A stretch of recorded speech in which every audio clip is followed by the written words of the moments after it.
there was a place where only dwarfs lived. Long ago, before roads and metal, there was a hidden land deep inside the forest. It was called Langa. Only dwarfs lived there, short people with strong arms and sharp minds. They built their homes under the roots of big trees. They farmed low crops, hunted small animals, and shaped tools from stone, bone, and wood. Their stories told only of their kind. No one in Langa had ever seen a tall human. They didn't even believe such a thing could exist. But in their old folk tales, there were stories of giants who lived far above the hills, tall ones who could see over mountains and speak to thunder. No one had ever seen one. It was just a story.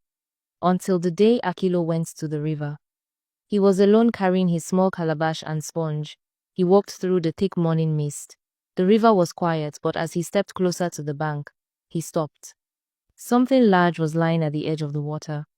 It was a body, a woman, but not like any woman he had ever seen. Her legs were long like palm trunks. Her arms stretched far beyond his reach. Her skin glowed softly in the light. Her chest rose and fell. She was alive, but she was too big to be real.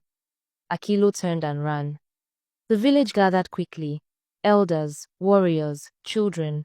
They came with spears and weapons. No one made a sound when they saw her. She looked fragile despite being so big. They just stared. She was breathing, though weakly. Her clothes were torn. Her hair matted with mud and leaves. She looked like something the gods had dropped by mistake. Some said she was bad luck. Others said that the gods were speaking. But still, they couldn't just leave her there. So they tied ropes to their strongest cart, and two of the most powerful men, Bula and Negero, dragged it to the river. With great effort, they lifted the giant woman onto the cart, her arms dangling off the sides like fallen branches. Slowly, they pulled her back into the village. She was placed inside an old abandoned barn, where the roof was tallest. Guards were posted and food was left near the door. For 2 days, she did not move. Children ran past the barn, screaming. Some cried in their mother's arms, afraid she would rise and trample them. The elders met every night. Some wanted to send her away. Others said she must be protected, for such a being might carry a message from the gods. On the 3rd day, she stood up. She spoke, and to their surprise, she spoke their tongue. She said her name was Noma. She didn't know how she came to the riverbank. Her last memory was of running from the chaos. Her eyes held sorrow.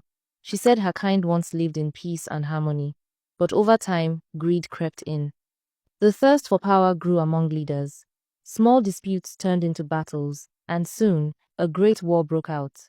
It raged for many years, burning their lands and burying their people. She may be the last of her kind. She had been hiding, surviving, running. The villagers were shocked. They had never believed the old stories, and now one was standing before them. Life in Langa changed. Some villagers kept their distance. Others grew angry that such a creature lived among them. Children hid behind trees.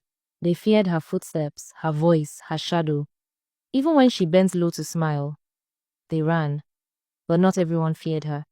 Akilo began to visit her. He would bring roasted yams. He told her about their ways, their stories, their fears. She listened, and in return, told him more stories of the giants. The children would sometimes sneak close to hear those stories. They didn't run anymore. Still, not all hearts were soft. Some believed her presence would bring destruction. Others felt she didn't belong. One night, someone threw a burning stick at her hut. It didn't catch, but the message was clear. Not all wanted her there. Could a giant woman live among dwarfs? Could peace truly grow between those born so different? No one knew the answer.